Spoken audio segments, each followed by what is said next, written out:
जय हिंद बच्चों। आज हम आपकी पाठ्य पुस्तक वसंत भाग 3 के पाठ 5 को पढ़ने जा रहे हैं, जिसके कवि हैं अरविंद कुमार सिंह। तो बच्चों, इस पाठ में लेखक ने हमें पत्रों की अनूठी दुनिया के बारे में बताया है कि किस तरह से चिट्ठियों और पत्रों की दुनिया अनूठी है, अनोखी है।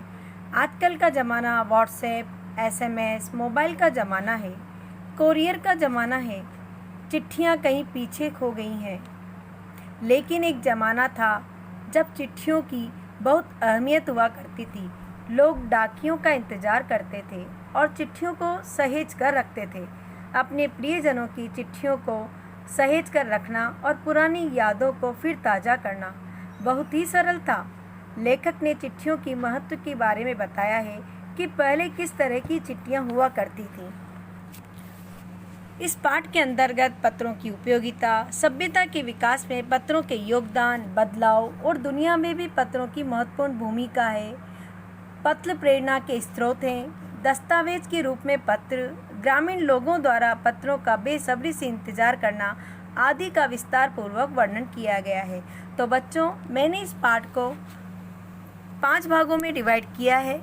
उसी में मैं आपको पूरे पाठ का सार समझाऊंगी। तो आइए शुरू करते हैं। पत्रों का महत्व। सचमुच पत्रों की दुनिया ही बड़ी विचित्र है। पत्रों का महत्व हमेशा से ही रहा है। पत्रों का काम आजकल के संचार के साधन फ़ोन या SMS नहीं कर सकते। आज दुनिया का ढेर सारा साहित्य पत्रों पर ही टिका हुआ है। मानव सभ्यता के विकास में पत्रों के योगदान को भुलाया नहीं जा सकता। अलग अलग भाषाओं में पत्रों का अलग अलग नाम से जाना जाता है। जैसे पत्र को उर्दू में खत, संस्कृत में पत्र, कन्नड़ में कागज, तेलुगु में उत्तरम, जाबू और लेख तथा तमिल में कडित कहा जाता है। पत्र इंसान की यादों को सहेज कर रखते हैं।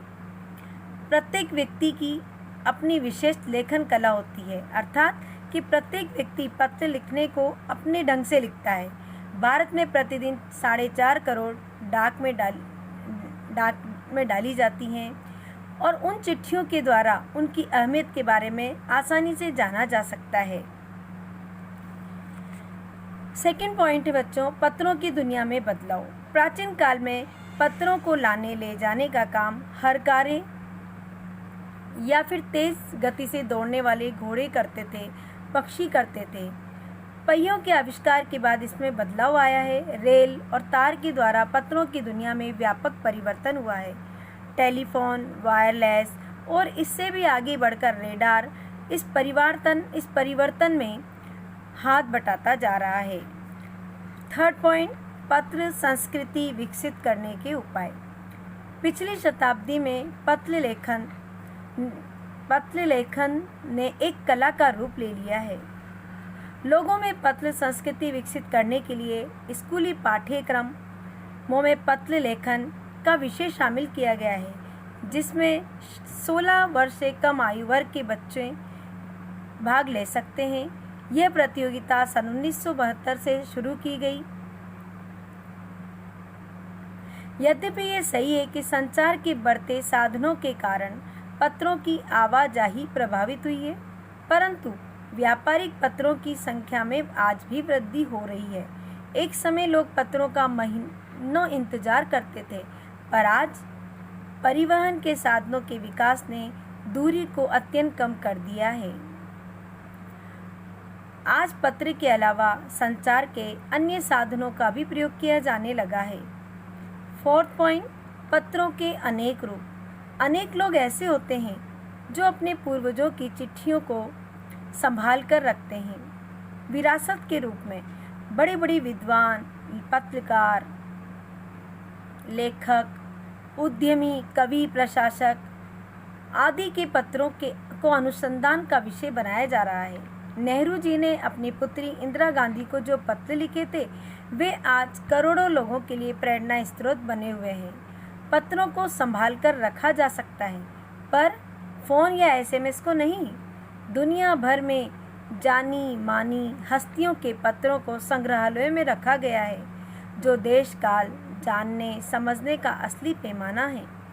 महात्मा गांधी के पास दुनिया भर से पत्र जो भी आया करते थे उन पर केवल इंडिया लिखा जाता था। वह पत्र उन तक जरूर पहुंच जाता था। गांधी जी इन पत्रों का जवाब स्वयं ही दिया करते थे। महात्मा गांधी और स्वतंत्रता नायकों के पत्र गांव-गांव मिल जाते हैं। लोग उन्हें प्रशस्ति पत्र जैसा ही मानते हैं। उन पत्रों को उन्होंने फ्रेम कराकर रख लिया है। पत्र किसी दस्तावेज से कम नहीं होते। श्री बच्चन, निराला और दयानंद सरस्वती द्वारा लिखे गए पत्र इसके उदाहरण हैं। पत्र व्यवहार की परंपरा। पत्र व्यवहार की परंपरा भारत में अत्यंत पुरानी है। इसका विकास आज़ादी के बाद ही हुआ। पत्र लोगों को जोड़ने का काम करते हैं। संचार के अनेक उन्नत साधन भले ही विकसित हो गए हों, पर चिट्ठी पत्री की हैसियत अब भी बनी हुई है। शहरी, ग्रामीण, रेगिस्तानी, पहाड़ी, सागर तट, झोपड़पट्टियों या दुर्गम जंगलों में रहने वालों में से जो भी हो, पत्र का इंतजार बेसब्री से करते हैं। और बच्चों, हमारे भारतीय सैनिक तो पत्रों का इंतजार बहुत ही बेसब्री से करते हैं। क्यों? क्योंकि जहां वो हमारी सीमा पर खड़े होकर तैनात रहकर हमारे देश की रक्षा करते हैं, वहां तक उनको अपने प्रियजनों का समाचार देने का एक ही साधन है, सिर्फ पत्र। क्योंकि वहाँ पहाड़ी इलाका होने के कारण, बर्फ़ वाले इलाके होने के कारण नेटवर्क की सुविधा पूरी नहीं होती और मोबाइल के द्वारा, व्हाट्सएप के द्वारा बातचीत भी नहीं की जा सकती। तो इसीलिए वो अपने प्रियजनों का से मिलने वाले पत्रों का बहुत ही बेसब्री से इंतज़ार करते हैं और उसी में वे अपने प्रियजनों का प्यार का अनुभव कर लेते हैं। करोड़ों लोग खतों और अन्य सेवाओं के लिए डाकघरों के दरवाजे तक जाते हैं। आज भी दूर देहात में पत्र और मनी ऑर्डर लाने वाले डाकियों को देवदूत के रूप में देखा जाता है। तो बच्चों, आपको ये लेसन समझ में आ गया होगा।